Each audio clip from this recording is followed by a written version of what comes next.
शुक्रिया। साथियों, आज मैं यहाँ पर दिल्ली यूनिवर्सिटी के प्रोफेसर की हैसियत से नहीं,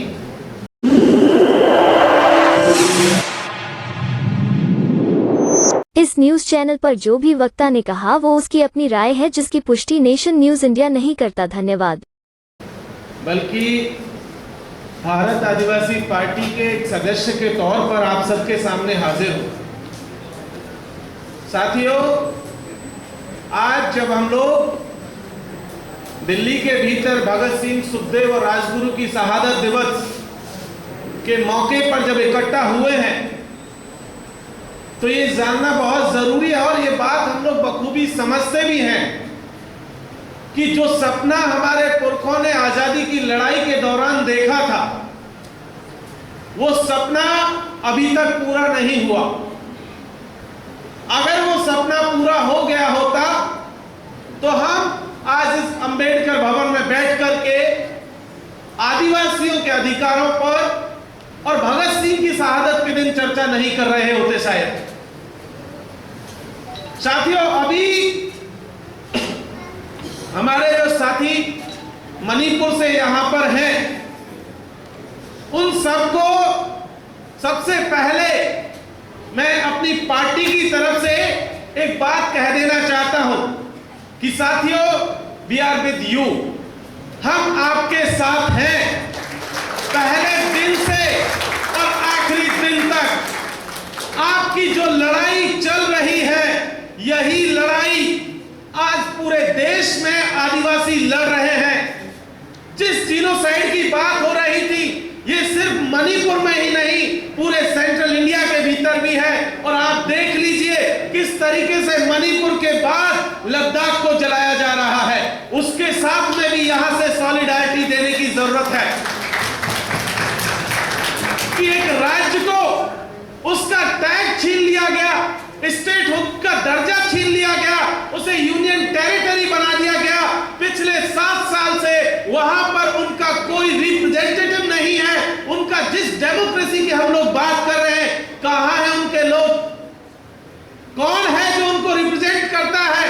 कौन है? कौन सी विधानसभा है जहां पर उनकी आवाज उठाई जा रही है? और कौन सी पार्लियामेंट है जिसमें लद्दाख के ऊपर सवाल पूछा जा रहा है? लेकिन दिल्ली के भीतर बैठ करके हम लोग यहां से उनकी आवाज में अपनी आवाज को बुलंद करते हुए इस देश की सरकार से यह कह देना चाहते हैं कि हम लद्दाख के लोगों के साथ में खड़े हुए हैं। हम उनकी जो मांगे हैं, चाहे अनुसूची 6 के एक्सटेंशन का मसला हो, चाहे स्टेट हुड का मसला हो, हम दोनों मांगों के साथ में यहां पर हैं। साथियों, आज की तारीख में पूरे देश में आदिवासियों के ऊपर 2 तरीके का हमला है। एक डायरेक्ट हमला है जो हमने मणिपुर के भीतर देखा और जो मिलिट्री की तरफ से या सिक्योरिटी फोर्सेस की तरफ से हम झारखंड और छत्तीसगढ़ में देख रहे हैं। एक और हमला है दूसरे तरीके का, जो हमारे देश की लोकसभा, विधानसभा और राज्यसभा या फिर किसी कोर्ट की तरफ से हो रहा है। उसकी तरफ भी हमारा ध्यान जाना बहुत जरूरी है।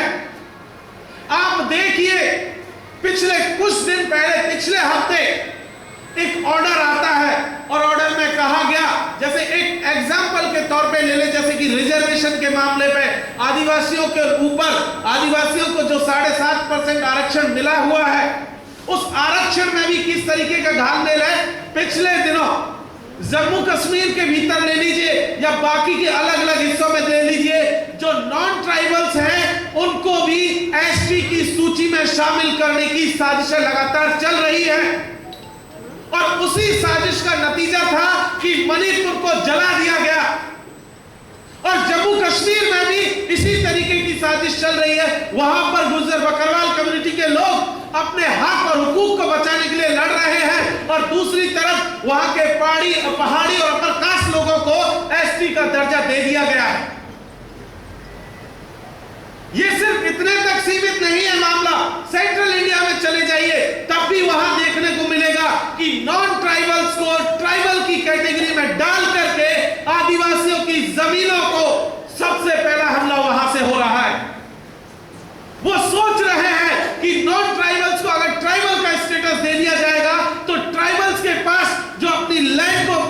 के जो राइट्स हैं उन लैंड प्रोटेक्शन राइट्स को हटा दिया जाएगा, उनसे जमीनें छीन ली जाएंगी।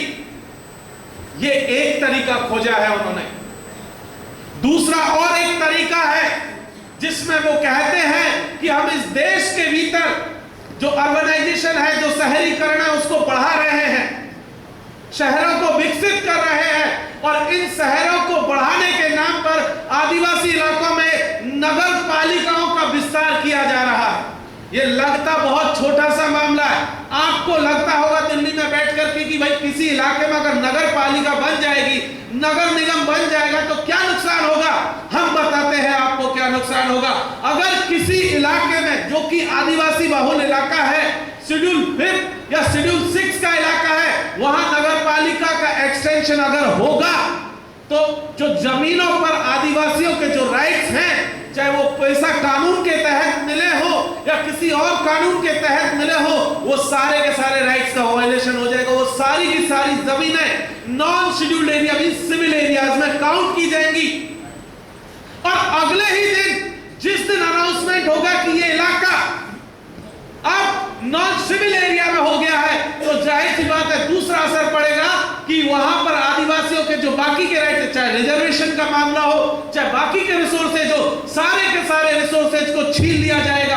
और इसीलिए लगातार चाहे केंद्र की सरकार हो चाहे राज्य सरकार हो, हर आदिवासी इलाकों में जगह जगह छोटा सा गांव है, उसको कहते हैं कि पंचायत बना दिया, छोटी पंचायत है उसको नगर पालिका बना देते हैं, कभी नगर निगम का विस्तार कर देते हैं। एक एग्जांपल आपको बताता हूं, पिछले साल राजस्थान सरकार ने जो उदयपुर है, साउथ राजस्थान का हिस्सा है, यह टीएसपी का इलाका है, ट्राइबल सब जोन का हिस्सा है, उदयपुर का जो एरिया था नगर पालिका का, उसका एक्सटेंशन का आदेश निकाल दिया और कहा कि उदयपुर की जो करंट बाउंड्री है, जो वर्तमान में जो सीमा रेखा है, उसके 31 किलोमीटर दूर तक का हिस्सा, अब समझिए 31 किलोमीटर, चारों तरफ से आप काउंट कीजिए कितनी सारी जमीनें आती हैं। लगभग 150 से गांव को, ज्यादा गांव को कहा गया कि अब ये उदयपुर जो नगर विकास प्राधिकरण है, उदयपुर जो डेवलपमेंट अथॉरिटी है, उसके दायरे में होगा। और जैसे ही ये कानून आया, इसके बाद से वहां पर जो टीएसपी के इलाके के तहत, टीएसपी के तहत जो राइट्स मिले हुए थे, उसको छीन लिया गया। एकदम डीप इलाके में जाकर के डूंगरपुर के भीतर छोटे छोटे कस्बे को नगर पालिका बना दिया गया। अगर हम लोगों को हाई कोर्ट जाना पड़ा, हाई कोर्ट से वो आदेश रद्द करा के लाए कि इस आदिवासी इलाकों में हमें कोई नगर पालिका की जरूरत नहीं है, हमारे गांव बहुत बढ़िया है, हमें नगर पालिका नहीं चाहिए, हम अपने गांव से खुश हैं, हमें नहीं चाहिए तुम्हारा ये जो विकास का मॉडल है जिसमें हमें अपनी ही जमीन से खदेड़ करके मालिक से मजदूर बनाने पर तुले हुए हो। और ये जो मालिक से मजदूर बनाने की जो फैक्ट्री चली हुई है इस देश में, ये विकास के नाम पर चल रही है। दूसरी तरफ जब ये नगर पालिका का डिबेट खत्म हुआ तो कुछ और नए नए नाम आ गए। नया नाम एक दिया आपका वन संरक्षण अधिनियम, फॉरेस्ट कंजर्वेशन अमेंडमेंट बिल 2023। उसके तहत कहा गया कि जो इस देश की नेशनल बाउंड्रीज है, उन नेशनल बाउंड्रीज के 100 किलोमीटर का जो इलाका है, उसमें भी अनुसूची 5 और 6 का लागू नहीं होगी, उसमें भी इंप्लीमेंट नहीं किया जाएगा। तो आप बताइए पूरा का पूरा north east, Jammu and Kashmir से लेकर के उत्तराखंड से लेकर के पंजाब राजस्थान से लगता हुआ पूरा ये बेल्ट, फिर उधर कोस्टल बेल्ट, सारा का सारा शेड्यूल एरिया से बाहर चला जाएगा, सिविल एरिया में चला जाएगा। इस इलाके के ट्राइबल्स क्या करेंगे? उनके राइट्स को कौन प्रोटेक्ट करेगा? इस हमले पर भी यहां से सवाल उठाना जरूरी है कि सरकार कर क्या रही है विकास के नाम पर। एक दूसरा कानून जो पिछले से आ रहा है, 2022 में एक पास हुआ था, wild life conservation amendment bill, वन्यजीव संरक्षण अधिनियम। कहा गया कि हम लोग, देश की सरकार ने कहा कि इस देश में जो है जंगली जानवरों को बचाएंगे, और जंगली जानवरों को बचाने के नाम पर उन्होंने इंसानों को खदेड़ने का सिलसिला शुरू कर दिया, और इंसानों में मेनली आदिवासियों को खदेड़ने का सिलसिला शुरू किया। एक एग्जांपल के तौर पर बताता हूं, wild life conservation amendment bill के तहत कहा गया कि इस देश में 18 जगहों पर 18 लोकेशंस को आइडेंटिफाई करके कहा गया कि यहां पर टाइगर रिजर्व प्रोजेक्ट बनाया जाएगा, और एक एक प्रोजेक्ट कम से कम इतना बड़ा है, इतना छोटा है, जिसमें 150 से 200 गांव एक बार में उजड़ रहे हैं। राजस्थान में अब इस तारीख, आज की तारीख में 4 टाइगर रिजर्व जोन है, और टाइगर कितने? एक भी नहीं, लेकिन जोन कितने? 4। एक जोन 150 से 200 गांव को उजाड़ रहा है। कोई ऑप्शंस भी नहीं दे रहा है कि भाई आप उजाड़ करके जाओगे कहां। क्या कहा गया है? इविक्शन नोटिस है, कहा गया है सरकार की तरफ से ये कुछ गांव है, इनको खाली करना, आगे पीछे कुछ नहीं। खाली करके जाएंगे कहां? पता नहीं। करना क्या है? पता नहीं, बस खाली करना है। बुलेट ट्रेन का प्रोजेक्ट चल रहा है इस इलाके में, दिल्ली से मुंबई के नाम पर, और ये पूरा का पूरा बेल्ट दिल्ली से आप निकाल के चलिए, जैसे आप निकलेंगे अलवर से लेकर के भरतपुर होते हुए, जैसे कोटा होते हुए आप जाएंगे गुजरात, मध्य प्रदेश और राजस्थान के बॉर्डर से होते हुए, पूरी ट्राइबल बेल्ट है, और वहां बुलेट ट्रेन के नाम पर जमीनें ली जा रही है। अभी पिछले दिनों हम लोग चुनाव प्रचार में थे, राजस्थान में विधानसभा चुनाव था, वहां एक गांव में हम प्रचार करने के लिए गए। पता चला कि उस गांव में बिजली आज तक नहीं पहुंची है। पिछली सरकार ने मोबाइल फोन बांटे थे, मोबाइल फोन अभी भी डब्बे में पैक करके रखा हुआ है, क्योंकि ना बिजली है ना टावर है, तो मोबाइल फोन का करना क्या है पता नहीं, बस रखा हुआ है। और पीने के लिए 3 किलोमीटर दूर से लोग पानी लाते हैं, पहाड़ी के ऊपर ले जाना होता है, वो भी गधों पर लाद करके। और मजे की बात यह है कि सरकार ने कहा है कि ये जो गांव है, इस गांव के नीचे गोल्ड माइंस है, गोल्ड का जो है भंडार है, तो इस गांव को तो हटाना पड़ेगा। और पिछले दिनों आदेश निकाल दिया कि ये गांव यहां से खाली करो। एक गांव जो पानी के लिए तरस रहा है और वो अपने नीचे सोना दबाए बैठा है। आप देखिए किस तरीके की सिचुएशन है पूरे देश के भीतर, जिस तरीके की एट्रोसिटीज चल रही हैं। आप चाहे वो पुलिस की तरफ से हो, चाहे किसी और एजेंसीज की तरफ से हो, या सोसाइटी के बाकी सेक्शन से उसकी तरफ से हो, लगातार देख लीजिए पूरे देश में आदिवासियों के ऊपर होने वाले हमले लगातार बढ़ते जा रहे हैं। और सिर्फ हमला ही नहीं बढ़ा, न्याय मिलना वो सबसे ज्यादा दूभर हो गया आज की तारीख में।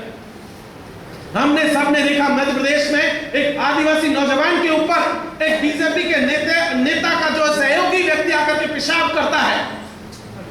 हमने यह भी देखा कि किस तरीके से आदिवासियों को मारा गया, किस तरीके से जलील किया जाता है। आज की तारीख में एक देश का बड़ा हिस्सा आदिवासियों का जेलों में सड़ रहा है। पिछले दिनों कुछ लोग जेल से रिहा हुए, जिनको 7 साल पहले, किसी को 10 साल पहले, किसी को 15 साल पहले गिरफ्तार किया गया था, और 15 साल बाद इस देश का कानून कहता है कि ये तो निर्दोष है। कोई बता सकता है कि 15 साल उनकी कौन लौटाएगा? किसकी रिस्पॉन्सिबिलिटी है वो 15 सालों की? कौन जिम्मेदार है? ये कोई नई चीज नहीं है। आदिवासियों के ऊपर जेलों में भेजना, गिरफ्तार कर लेना, मार देना, गोली मार देना, अभी रेप की घटनाओं का जिक्र हो रहा था, ये बहुत सामान्य है। लेकिन एक चीज यहां से कहे जाने की जरूरत है कि यह आपके लिए सामान्य हो सकता है, हमारे लिए सामान्य नहीं है। यह बिल्कुल भी सामान्य नहीं है, और हम बिल्कुल भी इसको टॉलरेट नहीं करेंगे। अगर आप संसद से कानून पास करेंगे तो हम संसद के भीतर लड़ करके आएंगे और यहां पर तुमसे लड़ेंगे। तुम विधानसभा के भीतर से कोई कानून हमारे खिलाफ पास करोगे तो हम विधानसभा के भीतर आकर के आपसे लड़ेंगे।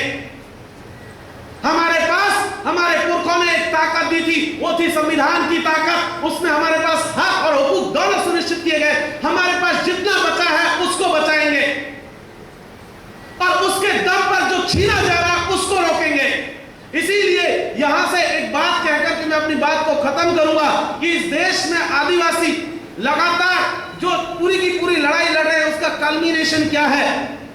उसका एक रास्ता जो हम लोग समझते हैं, जो पूरा का पूरा भील प्रदेश की बेल्ट है, वो एक बात कह रही है कि हमें अपने इलाके को गवर्न करने के राइट दिए जाए, अलग से सेपरेट भील प्रदेश दिया जाए। सेम उसी तरीके से गोंडवाना के लोग कह रहे हैं कि हमें सेपरेट गोंडवाना लैंड दिया जाए।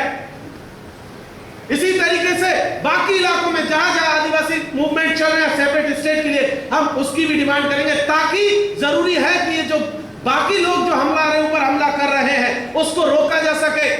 अन्यथा क्या होगा आपको बताएं, गुजरात, मध्य प्रदेश और राजस्थान के बॉर्डर पर एक डैम बना हुआ, बड़ा डैम है।